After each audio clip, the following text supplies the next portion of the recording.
Hello, everybody. Welcome to Contemporary Issues. We are so pleased today to have Bob Marshall with us to talk about Ukraine right after our veterans service today, which was wonderful. And I want to thank our veterans here in the room too for your service. Eric in the Navy and Riggs. What was your service, Riggs? Army. And Jim Watson, you were Army?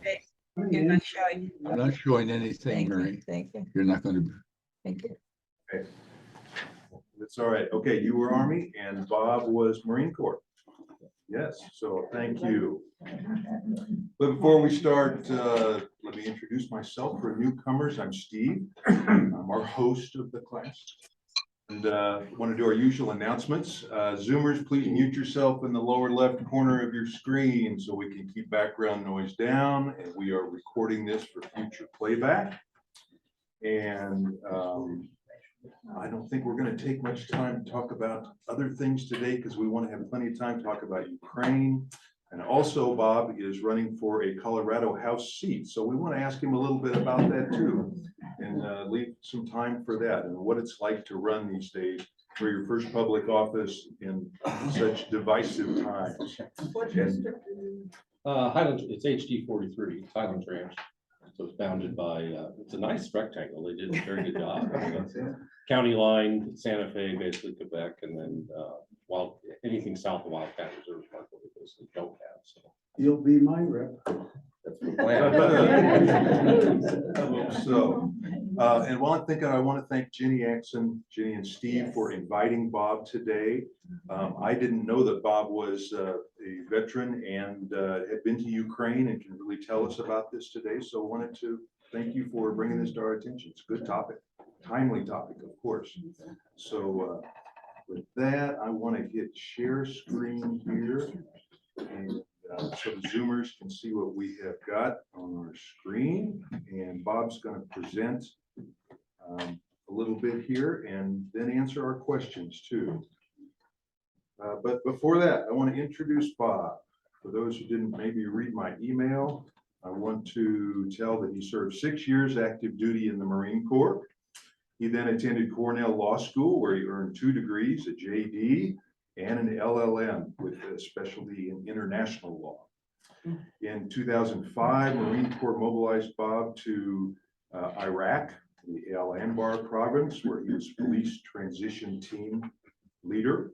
He also served as an officer in charge in Afghanistan and supervised the Afghan reintegration program. He's also running currently for the seat for the Colorado House. And so please welcome Bob Marshall.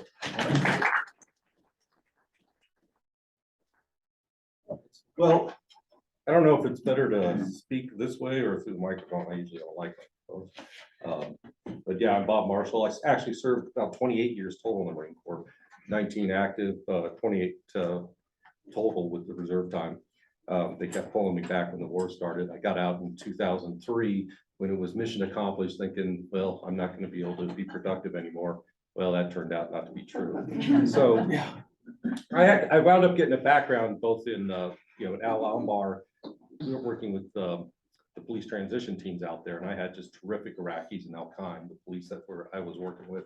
So I picked up a good knowledge on working in war zones on how to get things done. And I went to Afghanistan, the same thing. They sent me to Helmand province and I was the governance OIC there. So I, again, got a lot of background and experience on getting things done in a war zone, especially with the locals. So when Ukraine got invaded, I was irate too, like anyone. And I was like, God, I wish I could do something. I wish I could do something. Being a retired Marine officer, though, I knew it would be a big problem if I wound up showing up in the middle of Ukraine doing stuff. So I was like, well, I can't go over there, and I certainly can't be putting rounds down the range. That would get the Pentagon very, very upset. So I kept saying, God, what could I do? There's nothing I could do. I don't know what I could do. Well, I clerked on the federal circuit for Judge Seiler on the U.S. Court of Appeals for the Sixth Circuit back in 2003, 2004. One of the greatest men I ever met in my entire life, fantastic individual. And the best part is the people he picked to be his clerks were also really terrific people. And one of my fellow clerks I saw out there, he spoke fluent Russian. And all of a sudden he said, I'm going to Ukraine, Bob. I was like, and to do what? Well, he was going to Poland. I'm going to Poland. I was like, to do what? To help all the refugees, because remember at the time there were literally, I mean, hundreds of thousands of refugees. And that was the big thing. I was like, well, what are you going to do there? I don't know. I'm just going to go help. I'm like, well, you can't just show up on the ground and, you know, and you're sucking up resources that need to be used by other people. You have to have a plan before you go. Because I'm going. So he took off and I'm like, okay, well, you might forward the slide then here. Do I need to? Okay, just tell me and I'll advance the slides. So the third one. Okay. So a few weeks later, you know, he was getting some feedback from him and he's like, yeah, you can come on over and help. And I said, what are you doing? Oh, I'm meeting the refugees as they come across, and I speak Russian, and it's, you know, close enough to Ukrainian. They understand 70, 80%. So I help them along. Well, worldwide, this picture got published in newspapers around the world of Ben the Bunny. He wound up on Easter, and Orthodox Easter comes about a week before, you know, Western Easter. So he was doing it for like 2 full weeks of dressing up as Ben the Bunny, welcoming all these kids, fleeing from their homes, being destroyed, totally, you know, not knowing that they're going to be welcomed in this new place, you know, on foot, a lot of them, you know, cold, you know, remember this is February, March, and they get treated, you know, coming across the border crossing, and it's literally like a bridge. You have this huge pink bunny welcoming all the kids, and they would just run up to him and give him hugs. He'd be hugging them, and then he'd get them to, you know, the safe space. And so I'm like, God dang it. So you became Bob the Bunny. Yeah. If Ben can actually do something productive, and it's Ben, you know, I knew the guy. I was like, I certainly can come up with something better. I mean, my God. But I mean, it was a good effect. It was an actually good effect. So I was like, I'm going there too. I'm going to have to do something. You can't just sit on the sidelines at times. So I'm on the advisory council of the High Reliability Organization Council. And they have a specialty. It's mainly with infectious disease control and the like, but they brought me on board because of my expertise. I was a disability advisor at Naval Medical Center San Diego for about 5 years, helping wounded, ill, and injured Marines and sailors. Best job I ever had in my life. I was supposed to only be there 6 months, and they kept extending me for 6 months. And it's San Diego, so you know, the climate, you never see the seasons change, and pretty soon you're like 5 years later, you're like, I've been here 5 years. You know? So, and I was in such a rut too. You know, this is probably a tangent, but it wasn't so much a rut, but the lifestyle was just so great. I'd hang out in Coronado all the time, just drinking coffee with the old guys talking about the good old days. And then you start realizing, yeah, they're in their 80s talking about the Vietnam War era, and I'm talking about Iraq, and I'm in my, you know, early 50s. And then I was at the Coronado Library, and there were a bunch of people out there playing lawn bowling. And I was like, well, that looks like a lot of fun. And then I was like, wow, I got to get out of here. do something else. I was like, I'm too young for this. But then in hindsight, you leave and you realize most people work their entire lives to have the life I had there in San Diego. So it was kind of, you know, two-edged sword. But I started talking to the people on the High Reliability Organization Council, and they wanted to do something too. And I said, well, I'm going there. It's like, well, we can support you. You can do it under our rubric. You can go to Metka, which was the main border crossing. It's actually the only walking crossing. All the rest are, you come and have to be in vehicles, but it was the only walking crossing. So it was inundated with just, you know, tens of thousands. I think they were saying at one point, like 70, 80,000 were coming across the crossing in one day. So I said, all right, I'll go. Just as an aside, when I thought, okay, I was going to take some stuff to, you know, that I thought might be helpful, that they would like to see as samples, and then we could follow up with more stuff. So I got some portable generators that were powered by solar panels. So I got the generators, the panels, and then I took some cell phones, figuring, yeah, you know, it's a cell phone war, it's a citizens war. So I took all that, and then I was also, I didn't get it in time.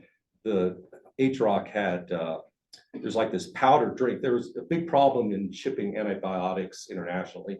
And they're like, yeah, everyone was supplying them with medical stuff as much as they could. And that's what HROC wanted to do. But they came up with this idea that there's this powder that one of their members said that it's about 60 to 70%. It's like a Gatorade powder. You just put in water, and it's about 60, 70% as effective as normal antibiotics. So they're like, well, we could ship that and get across and avoid all the customs issues. So I was going to take a few of those too, but wasn't able to get them in time. So I flew to Germany, and before I left, I had bought like 4 generators, and then it turned out they were too big to take on the airplanes. I didn't realize that you had, they had restrictions. So I bought 4 other ones that were smaller that were within the regs for the airplanes. And I thought for sure I was going to get problems with the Polish customs people because I was bringing thousands of dollars of equipment stuck in my suitcases. Well, it turned out the only people who gave me a hassle were the Germans. When I landed in Munich, they gave me like the 3rd degree, and I almost missed my flight. And I guess in some ways it was flattering. They thought I was a threat at my age. They obviously, But then when I got to Warsaw, you could see why, because at the place I stayed overnight at the Marriott, which was a good thing. I planned to do that. Warsaw Marriott's fantastic. It's like right across the street from the airport. I actually felt like an idiot when I asked the information guy. It's like, hey, where's the Warsaw Marriott? He pointed right across, right behind me. It's like right out the door. I was like, oh, okay, thanks. But there were just tons of adventurer types hanging around in the Marriott and the like. So I could assume that they probably were having problems, that they were concerned with people just showing up, who wanted to be part of the war or something. And I'm sure some of them were legitimate, contractors and special force contractors, but a lot of them looked like just a lot of wannabes who just wanted to go. A lot of Americans wearing their American stuff. From around the world, right? Yeah. We've seen those news reports, and some went to the front lines and were killed. Yeah. Well, a lot of them got there too and just found out it was war's actually hard and left. Yeah. So I got to Warsaw, and then they didn't have my rental car I wanted, so they gave me an upgrade. And then that's in the next slide. Like, what's bad is I haven't. Well, you could go back because I'm going to show. So when I went to Metka, it was to do a refugee assessment to see what we could help to provide for HROC. So I just took a few photos of kind of like the standard stuff. Of course, trash control is always a huge issue, and it was a huge issue. People just, you got thousands of people congregating in one area, again, for infection control and the like, that's sewage and trash control, in a large environment like that is by far the most important thing to take care of. But when the polls were doing an incredible job. We pulled up, so this is D for donations go that way, volunteers go that way. And they had just this little city that had popped up of people trying to help all the Ukrainians come across the border from around the world. I mean, there were people from India there and from Egypt and from Colombia, all there trying to help all the Ukrainians that were coming across. Steve, can you make that picture any bigger? Can it be full size? I don't think I can and still advance it properly. My own technical inability. You can't get rid of that little yellow ribbon if you want more real estate. Exit out. Yeah, where it says enable editing and then just hit that Up there by enabling. to your right. To the right. Okay, I'll try it. To the right? No, and then go Go right, right. go right. No. Sorry. Isn't it easier to tell somebody else how to do it? Yeah. There we go. There we go. A little bigger. So this was the Metka border crossing going into Ukraine. And it literally was sometimes an 8-hour wait for a truck to get through. I mean, and it was kind of disturbing because they were needing supplies so bad, and they would just pile up forever. The truck drivers would be just out there playing on their phones and stuff for hours on end, just waiting to move one little bit. I got there real early one morning, probably about 6, and they were already lining up. And I left there about 9, and the front truck I saw hadn't even moved one space when I left at 9.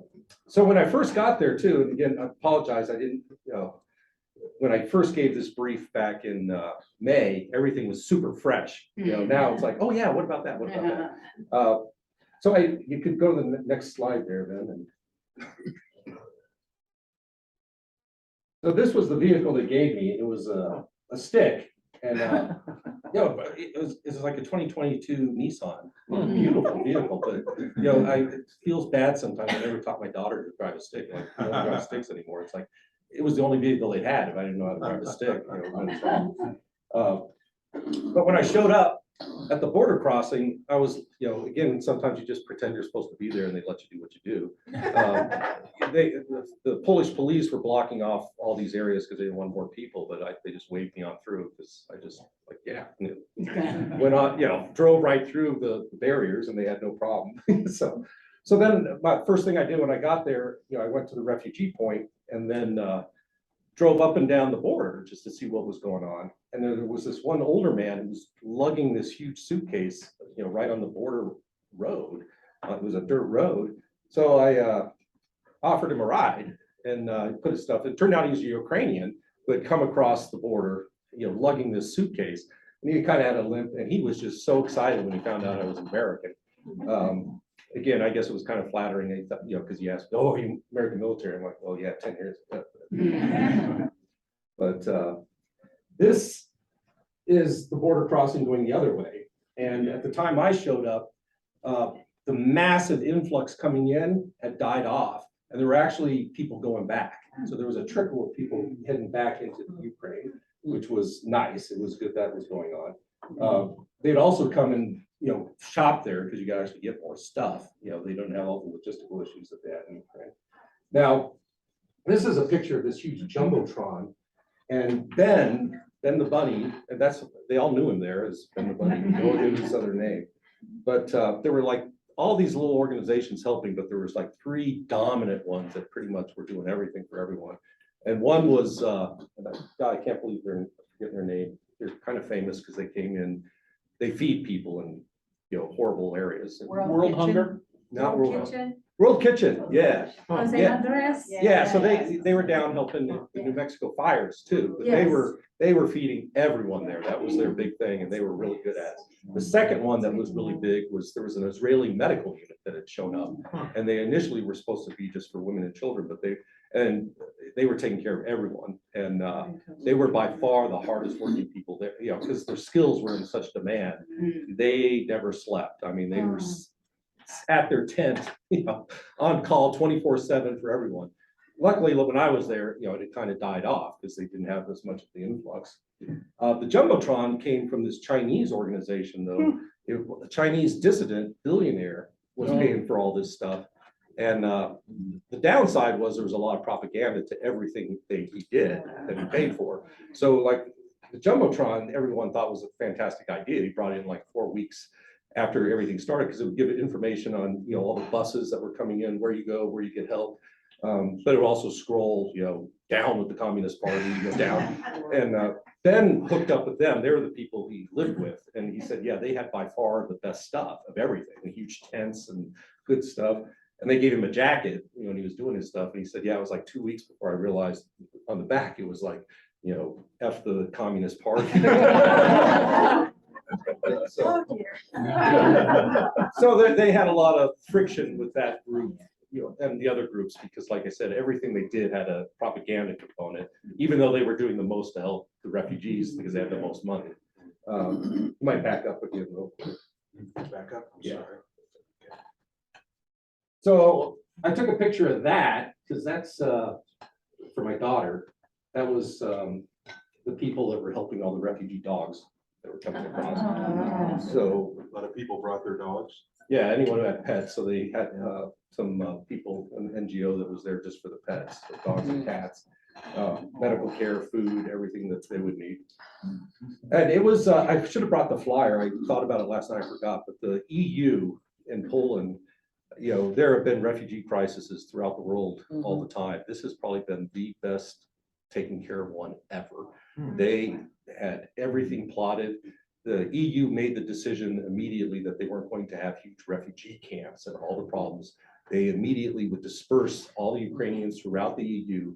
They'd all get this card and they'd all automatically have, I think it wasn't a lot. I'm trying to remember the numbers, like 200, they pay every single one 200 euros a month. They get to work for up to a year, and they'd have free public transportation anywhere in the EU. with just that card. And it was a special Ukrainian card. And right there at the border, they do it. They'd get them on buses, they'd get them to the train stations, they'd ask them where they'd want to go. And they just disperse them as much as they could, which was great, because again, then you didn't have the, every refugee issues you've ever heard of. They haven't happened in the EU. They were ready for it. And again, a big part of it was, unfortunately, a lot of it is, they could see themselves in that group, rather than, and I think also the Poles knew, they want to go home, they're not coming to stay, so they realize, they see themselves in them, the Russians have invaded Poland before too, so they can see themselves. So they were very hospitable to them, just incredible. They were out there with all sorts of food when they were coming in. Poles were taking in Ukrainians into their homes nonstop. Just the entire society was stepping up. And again, because they could see themselves in that situation. So next slide. So I was there for 3 or 4 days, and like I said, everything was looking pretty hunky-dory. And I was like, well, there's not a lot we can do. I told the HROC people, I'm like, there's not a lot to do here. They're doing a pretty good job. I mean, we could throw an extra, penny in the pile, but, it's not as effective if we go to Kiev or into Ukraine. That's where they're having problems, because I had a couple of colleagues that were in Kiev that were like, yeah, we're still having huge issues out here, and internal refugee issues and infection control issues and everything. So I made the call to, I'll go to Kiev then. We'll just pack up and head into Ukraine. Wasn't planned, but my colleague had come to Medka, and we just decided, all right, I'll go there with you. So got on the train, headed into Ukraine. And this was kind of interesting, because this lady and her mother-in-law, I think it was, and her child were sitting across from me. And she ran away from Ukraine when the child was 2 weeks old. And she hadn't seen her husband in the next 14 weeks, because no male between the age of 18 and 65 is allowed to leave Ukraine. Yeah. So she left, for safety reasons. So she was going, and she met him in Lviv, which was just like so Kiev, I think, was about a 7-hour train ride, 9-hour train ride. But Lviv was just 2 hours. So he came to meet her in Lviv. And the kid was pretty incredible, because he sat there. I got on, and for like the first 15 minutes, he started making that motorboat noise. And I was like, this is going to be annoying as hell. He did not stop the entire, I was like, it became impressive. You're like, the endurance of that kid was just, so like I said, the first 15, 30 minutes, it was like annoying. And then pretty soon you're like, my God, that's impressive. So, I helped her get all her stuff off, but it was kind of a neat little picture I got. She hadn't, didn't know she'd ever, ran away with a 2-week-old kid, didn't know she'd ever even be back in her country, ever see her husband again or anything. And then this is a good pic of what it means to be a country in a war for survival. So the border police, border patrol people were all young women, because all the men were at the front. And so they were all about 18 to 22, with their full combat gear, everything, and very serious, very competent.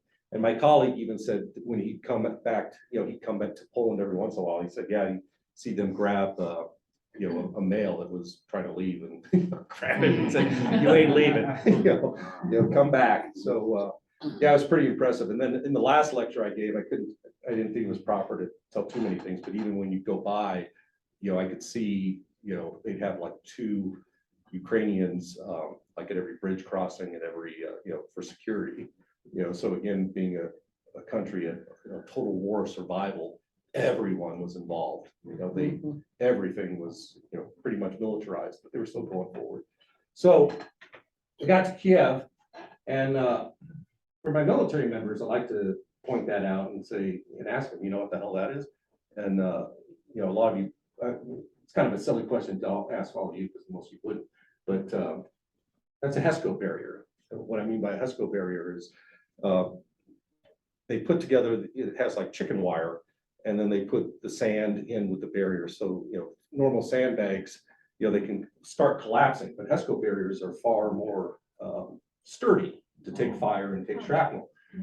What's interesting about this HESCO barrier, though, is, a lot of military members would never catch that, because it's all multicolored, and all bit. And the reason it's all multicolored is because all the women of Kiev had ripped sheets up and they had tied together.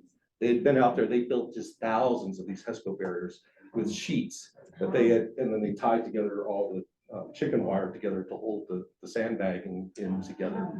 Again, a country at total war, everyone was doing something and something productive. I forget why I had that, but I think that's another just barrier that we had. This is pictures, and I like to ask people, this is a huge traffic jam, and this is going all the way back out there. You know what that traffic jam is due to? That's a gas line. Oh, dear. I've never even seen, the pictures from 73 in our gas crisis, lines like that. It was just incredible. And they were rationed too. I forget how much they were allowed now. It's like 5 liters of gas. So, yeah, it was incredible. Finding gas was a huge thing. And of course, people get good. So there were Ukrainians, they'd have apps that would tell you immediately who got gas, which gas station got gas. And they tear off just trying to get to the gas station for everyone else. So next slide. Now this is, I probably should have talked about Igor and Doug before. Doug is the guy who came and I met in Metka and part of our team. He's a real interesting character because he's actually very well known and very well regarded documentary filmmaker in Hollywood. And the very first week the war, and he's done documentary films in war zones throughout the world in his career. He's like in his late 50s. So he showed up the very first week of the war to make a documentary, like the third or fourth day after the Russians had invaded, and went out with Igor, and this is Igor, who's a Ukrainian commander of a couple squads, and told him, I'm not here, he saw how bad everything was, and he's like, okay, give me a rifle. I'm not here to document you all dying. I'm fighting with you. So he embedded with them for the entire siege of Kiev and fought alongside him the whole way. So of course he was tight with all of them. And Igor was an interesting character because and in the Ukrainian military for I think about 12 years, but it was an interesting career because he was at a very, their prestigious undergrad military academy for all the elite from when he was like 14 to 18. And then he went to their military academy from 18 to 22. And then he did his 4 years, kind of like we have our academy guys, from 22 to 26. And he was always, a hard charger, one of the elite, but he came from a very wealthy family and he got out when he was 26. So when the siege of Kiev started happening, he stepped up and took over a squad. And, but once the siege was over, he still kind of stayed outside the system because of his family's resources. He thought he could do more to help the effort than being inside the bureaucratic army. So he was running supplies, and that was why we kind of hooked up. He was kind of poking, plugging holes for things that needed to be done for the guys on the front lines that the bureaucracy just wasn't fast enough to respond to help them. But they took me out to the war zone and they, the stories, it was incredible. I mean, you didn't really even expect to ever hear of wars like this in Europe anymore. It was freaking Stalingrad. They were toe to toe, building to building, burning buildings. I mean, just the pictures they showed too. And Igor was very good too about, he showed me lots of pictures with, dead soldiers and everything, the mutilation, and, but he won't publish them and he wouldn't let me have them. I didn't ask because, that's just totally inappropriate. But he had that all that he would show me when I was there. So we went out to this trench line, and this was, if I'm not mistaken, this was one of the first times they had contact with the Russians.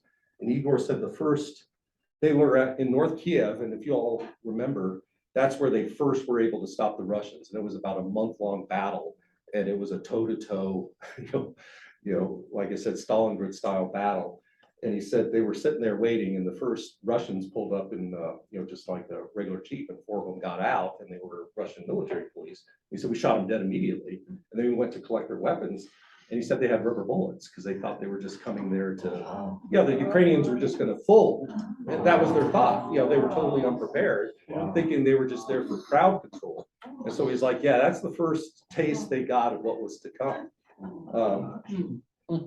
So, yeah, there's some of the other, and like I said, it was like World War I style trench line warfare. All this growth, of course, was, it's amazing how much life returns. I'll have another picture to show that.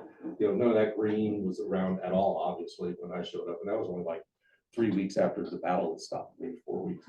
So this is Igor's part of his squad.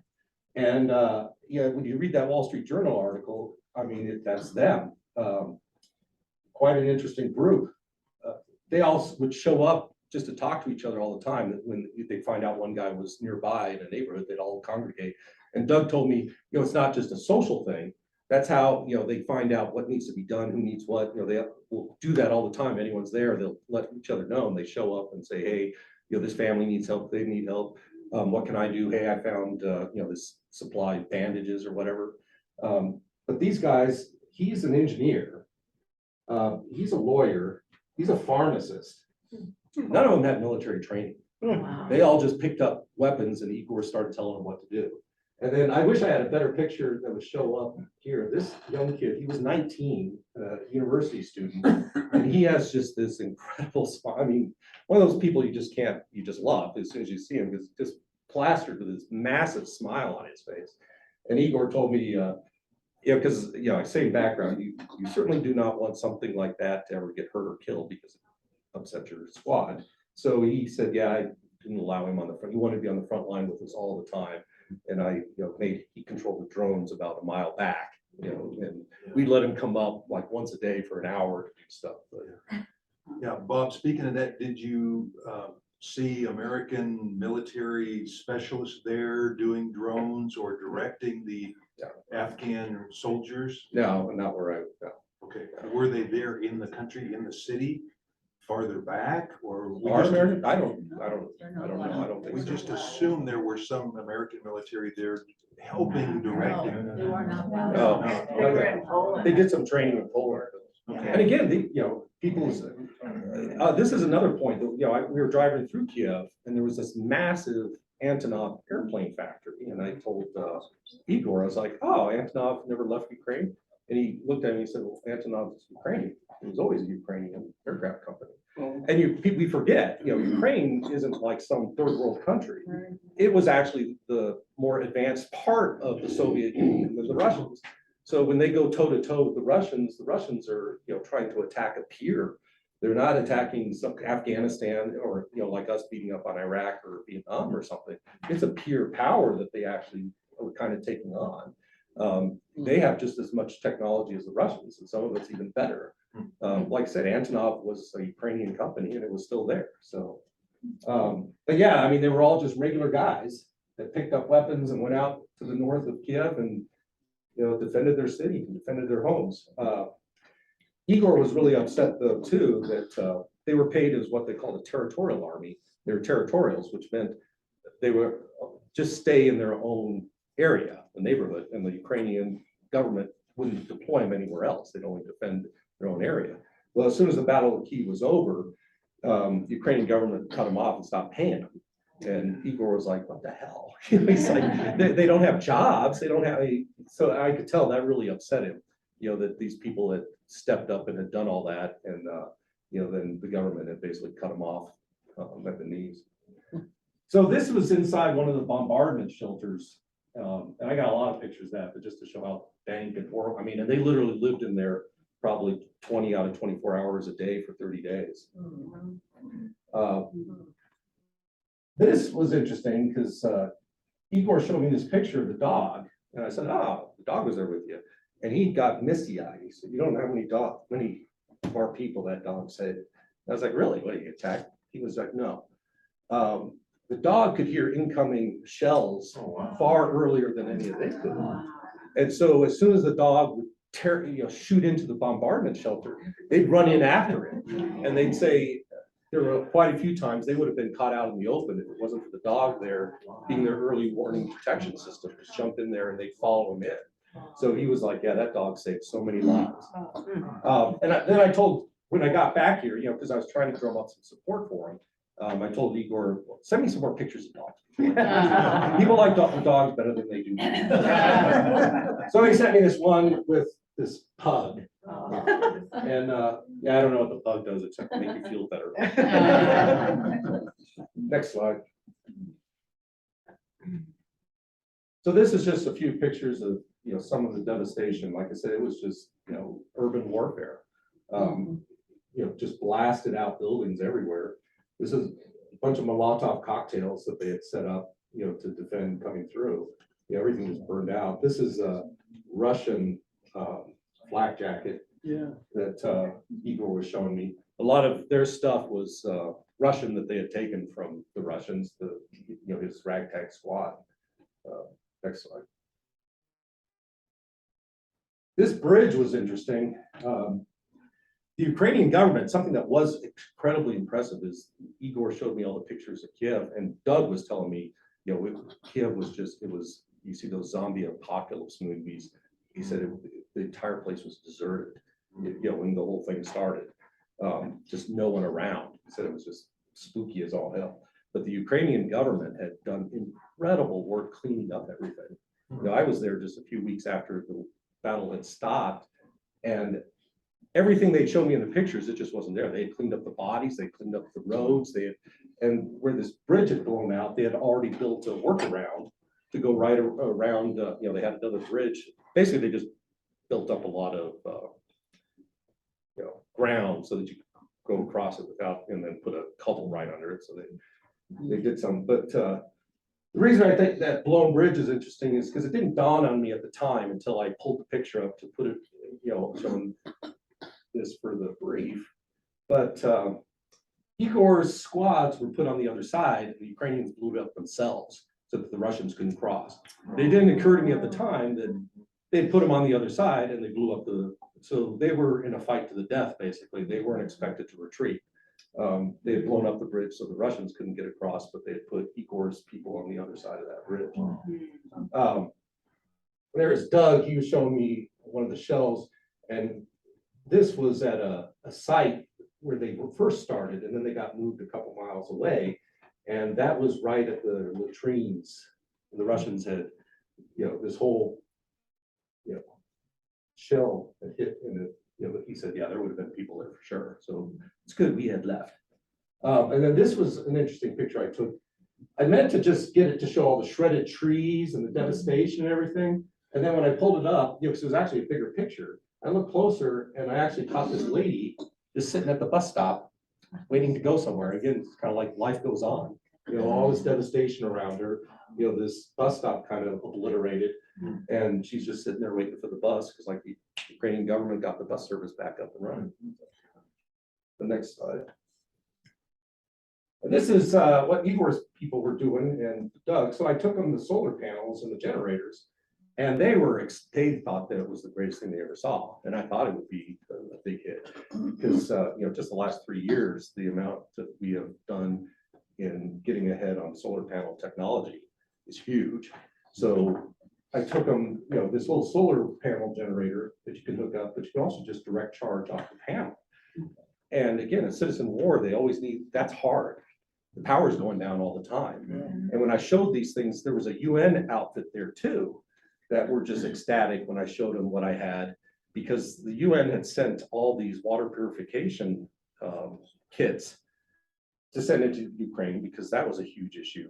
And they're powered though. Electricity. And it's like, okay, any place that probably needs to have water purification, you probably don't have reliable electricity to begin with. Again, it's one of these bureaucrats probably think, oh, it's a good idea.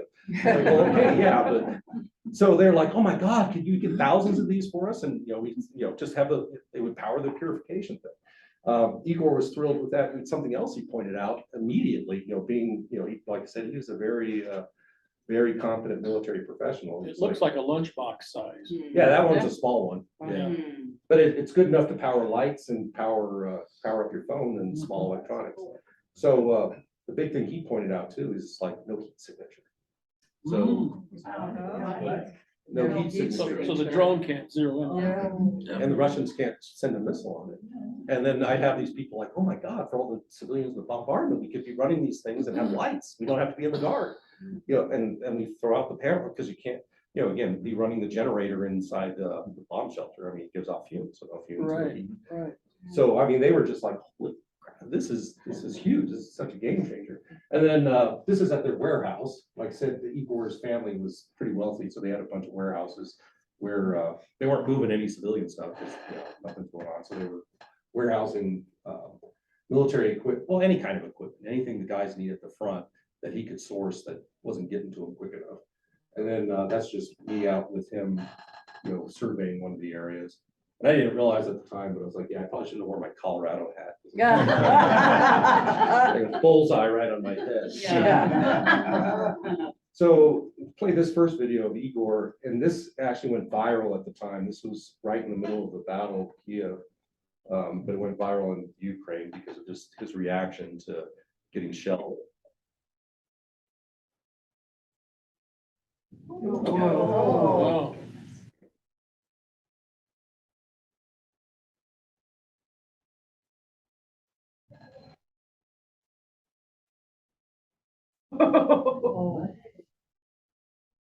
So, you hear about laughing in the face of danger. They just had a tank, it was just down the street, fire a shell at them. And they thought the tank had gone around the corner, but I guess it came right back and was zeroing right in on their shelter.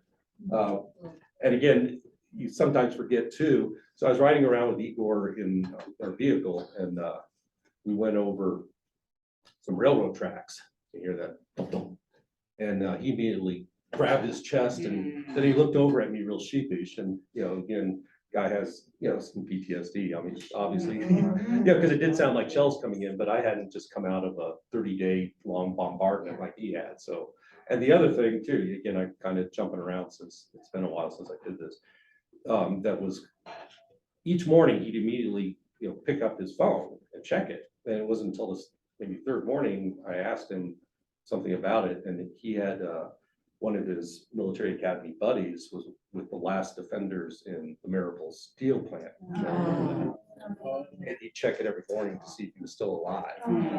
Because the guy had, and at the time, literally had no food, no water, no ammunition. He was sitting there with a bayonet waiting to take on the Russians at the last second until they finally ordered them to surrender. I think what there was like 300 that the Ukrainian government finally said, no, surrender. This is pointless at this point. You might back up again real quick, see I forgot what's the other one. Yeah, that's a good one to show. That's another video there. Oh, okay, Yeah, they're side by side videos. okay, I didn't see that before. That's just their squad coming in. And one reason I like is you can see how ragtag they are. There's no uniforms. So they just get whatever they have. They have different weapons and everything. But the one thing they do have, you see that blue armband? That's so they're all in a uniform, that they're lawful combatants and they're following the laws of war. So again, they were very good about that. That's the next slide. And we don't need to play, that's just Doug helping them load stuff. Okay, just to show, they're, what Igor and Doug and those guys were trying to do. This, I guess, to play real quick, that's Igor showing some of the guys out in the front, the panels.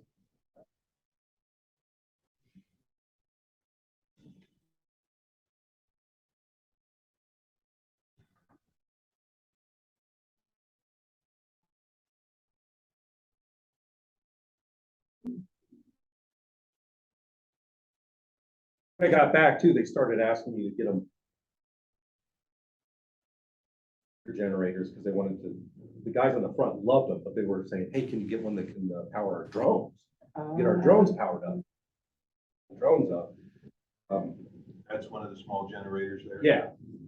So that's good for lights and small electronics. And again, they need that. But again, same thing. The drones are out there with the units, but you got to get them powered up. And where are you going to get the power? Batteries are heavy. They even had the rechargeables. The UN showed up with just hundreds of thousands of these rechargeable batteries for all the refugees, but they would use them once and throw them away because it's like, well, where am I going to recharge it? So again, the solar panels were a big thing.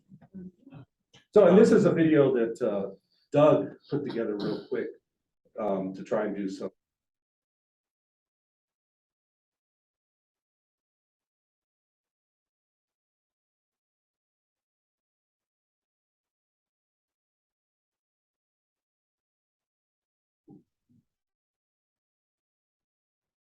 wow. Yeah, solar panels.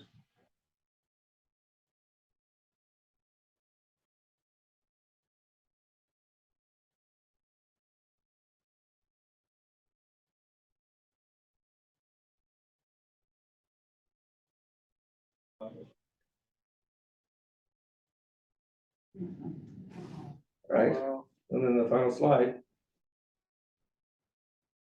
So that was my quick trip out there. Any questions? Great.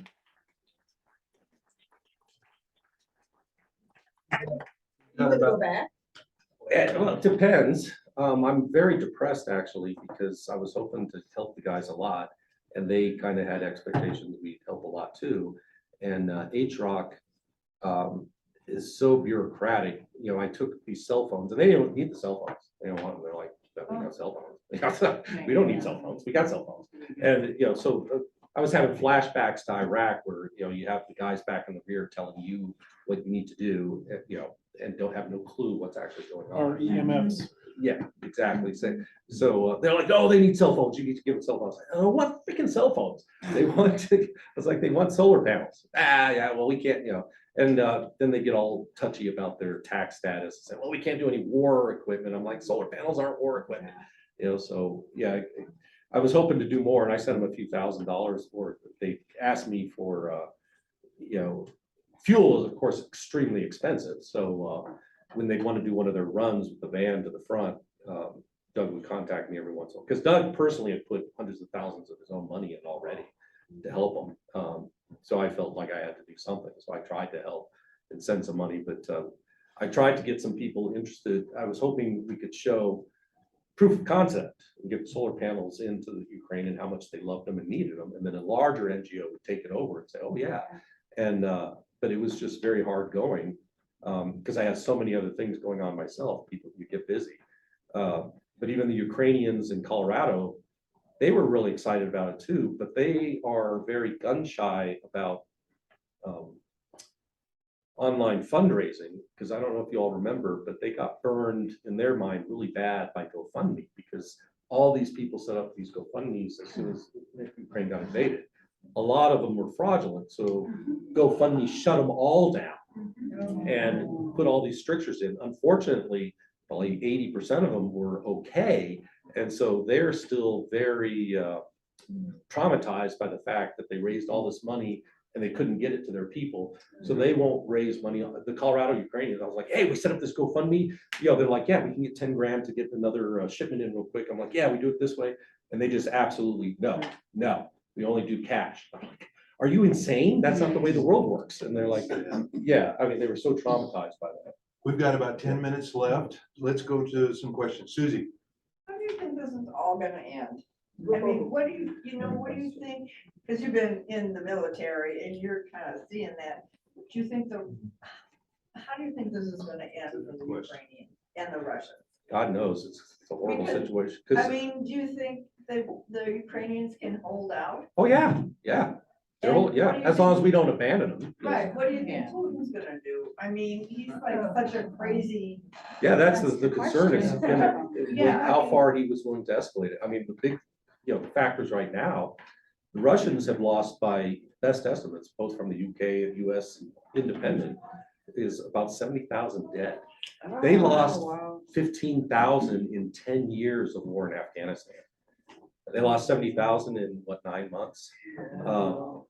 There was a great frontline report just last week on these Russian journalists who have been trying to document the war deaths because the Russians call it a state secret, won't let anyone know. And they really have their lives in danger, but they go to these regions and just like many countries, there's a poorer, tougher rural area in Russia that I guess produces most of their soldiers, and they go there and document the actual gravesite deaths and stuff and start writing it up and start extrapolating, so it's the Russian people are going to wake up at some point. You can't hide 70,000 deaths very easily. are their soldiers very good? I mean, Not now. No, I meant, in trained and stuff like that. Are they so, the Ukrainians are way superior, is that? Yeah, well, and again, this is a big thing that people have already been pointing out. When you have an autocratic society like that and you only want yes men, those are the kind of people you wind up in leadership positions. And there was, it was in the papers, there was a incident where, and it happened literally, I think I was there when it did. The Russians tried to ford a river, and the Ukrainians already had their artillery. They knew, these are the best areas to cross the river, and they had all their artillery already locked on exactly. And the Russians tried to get across the river, and they just got obliterated, lost like 600 people. Zeroed in. And the Russians came back and tried the exact same spot again, and got obliterated twice. A third time, Oh, wow. they actually tried, and I asked Igor about that. It's like, what were they? He said, I don't know. He's like, I don't know.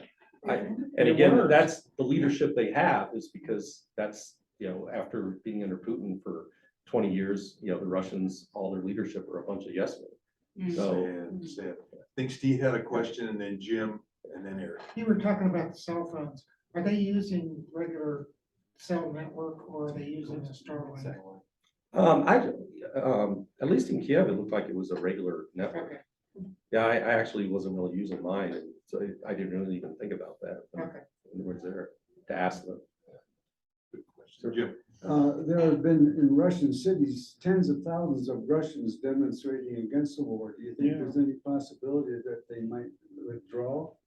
Yeah, I don't know. I don't see Putin giving up, because it would be such a, his life is in danger his entire giving up power, is not something, that if he actually admits complete failure and you're an autocrat like that, that's kind of the kiss of Russians are death. so poorly trained too. Yeah. So, this is kind of an aside, but I was mentioning earlier to one of your colleagues here that on Putin, Frontline did a fabulous 2-hour, special on Putin about 5 years ago. And it was fascinating because it was looking at the world through Putin's eyes. And once you did that and you understood how he saw the world, all the stuff he does that looks crazy makes a lot of sense. And they were pointing out one of the big things, when he interfered in the 2016 election, and everyone was shocked by that he would risk, the Russians had always interfered on a low level in our elections and everybody's elections, but the extent he went was just insane, because they're like, what if the United States decided to retaliate? Well, the reason was, at least from the Frontline report, people forget, I forget when, what was it, 2011, when they had all the, Egypt was overthrown and Libya, and they were having all those. Arab Spring. People forget there was like a 400,000 person demonstration in Moscow during that time. And Putin and the Russian government were far closer to being overthrown than anyone knows. I mean, it was very close, because they were having hundreds of thousands of people demonstrate, just like the Arab Spring. And he saw, Gaddafi killed, he saw all these people killed, and he blamed Hillary Clinton because she was, encouraging that and having, and he's like, his big thing is order. He's terrified of disorder. And he blamed her, and he's like, oh my God, if she's president, the threat we have. So it was, a matter of survival in his view to make sure Hillary Clinton did not become president. And again, just from his world perspective, it's like, well, that makes sense what he was doing. But again, he will do anything to not lose power and not let, so Yeah. it's scary. As an aside, I'm sorry. That's okay. Eric had a question, and then we've just got just a few minutes left. We want to ask you about your race too, how it's going. So, Oh, it was a comment. Steve and I read the Wall Street Journal, and there was a really good front page in the review section by a member of the opposition leader, Navalny, I think is his name. And it pointed out that there are like 20 oligarchs that he is surrounded by, and all of them vying for power. They said, but Putin refuses to name a successor because he knows as soon as he does, they're all going to be vying for control. And so when he does finally pass, whether it's through revolution or death, it's going to be utter chaos in that country. Well, and this is just an aside, and it's probably not a popular opinion. But when they broke up the Soviet Union, yeah, I was back at the time, I was like, they have set up some real serious problems. One, because, they left Crimea with Ukraine, and Crimea was about 90% Russian, and it had just been administratively transferred to the Ukraine in the 50s by Khrushchev. Yeah. But the Russians had always viewed it as part of Russia. And I was like, well, you are really setting up a problem, a big problem. And sure enough, and the other one was, they convinced the Ukrainians, they had the third largest nuclear force in the world when they broke up. And everyone said, it was one of the biggest coups ever, for the United States to convince the Ukrainians to give up all their nukes. And now in hindsight, they're probably like, I wish we had our nukes. Budapest Peace Accords. Yeah. So, and what's bad about it too is the United States and the United Kingdom, we wrote down and guaranteed their sovereignty, territorial and everything if they give up their nukes. So, paper is never worth as much as sometimes the weapon in your hand. Thank you for your wisdom on Ukraine. What's it like to run today for a Colorado House seat in this divided political culture? Well, it gets nasty, but I don't think it's, if you have a good historical perspective, it's, not as nasty as sometimes in the past. It's not like Civil War, right? You see the stuff. Well, in the 1800s, the stuff, the Federalists and the Republicans back then, the stuff they'd say about Thomas Jefferson, and he'd say back to, Aaron Burr and Hamilton, I think it was probably nastier than what I'm getting and stuff. Well, but your opponent, the incumbent, has a truck that goes around in your neighborhoods and says on amplifiers bad things about you. Is that right? Well, not just amplifiers, it's a video truck.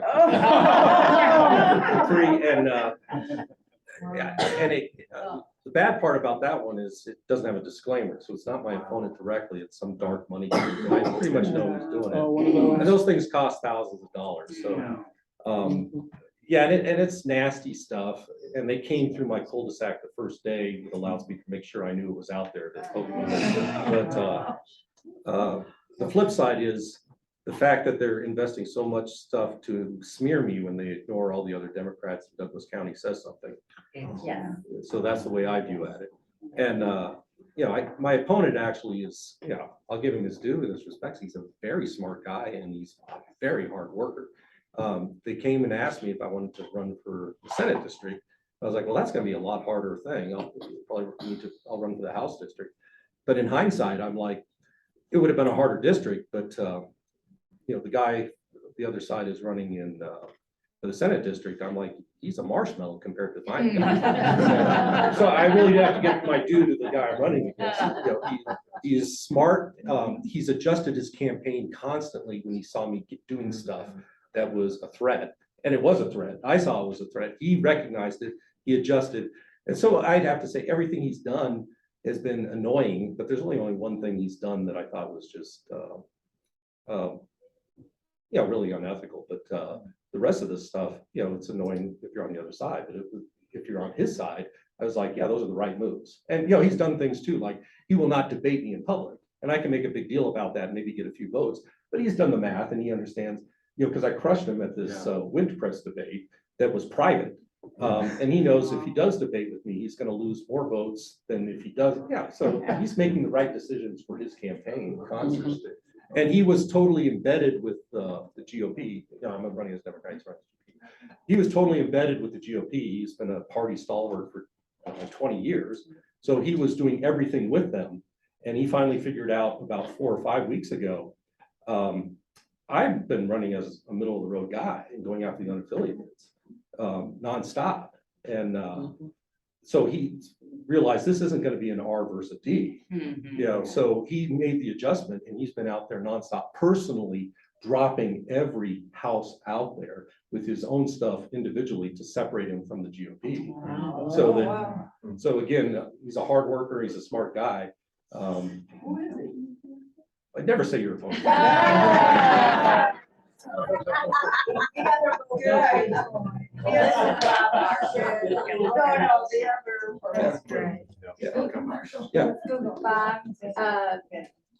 Can you speak just a second to the fact that,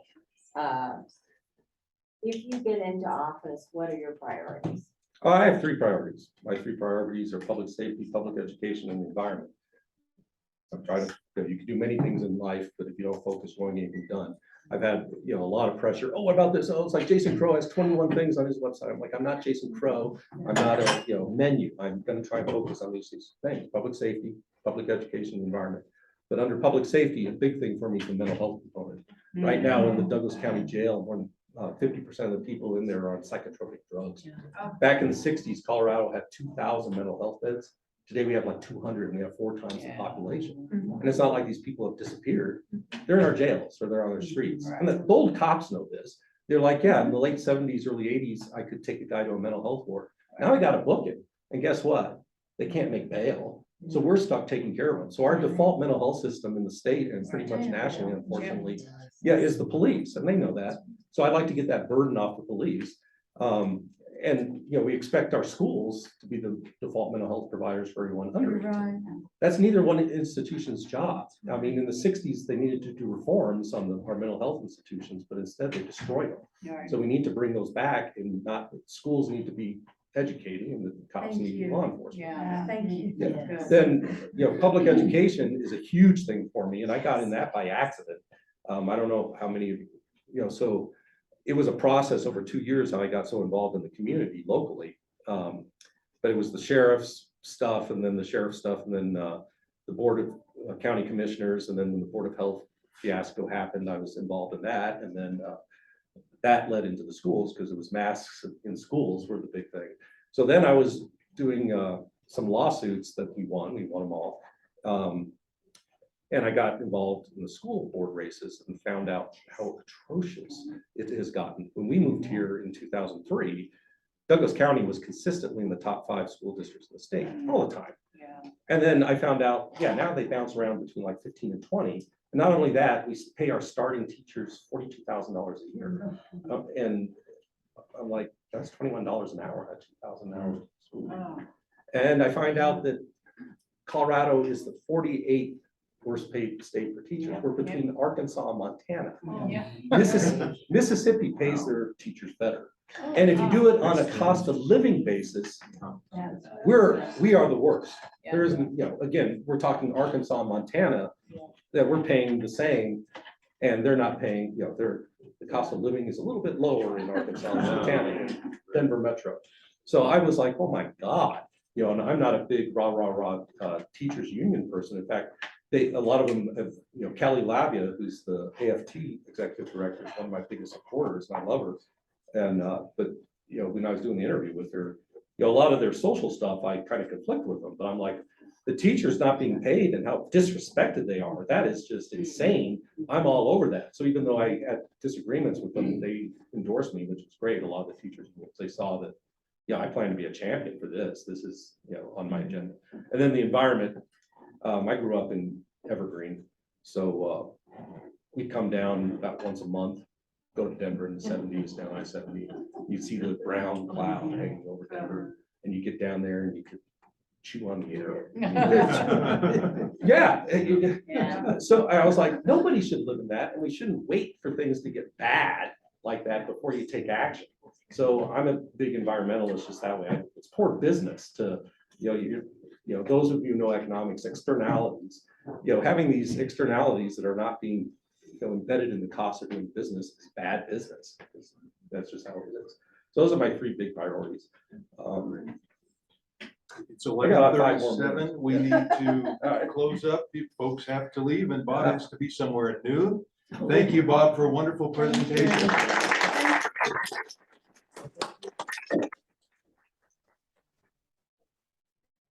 Bye, Zoomers. See you next time. Thank you. Bye.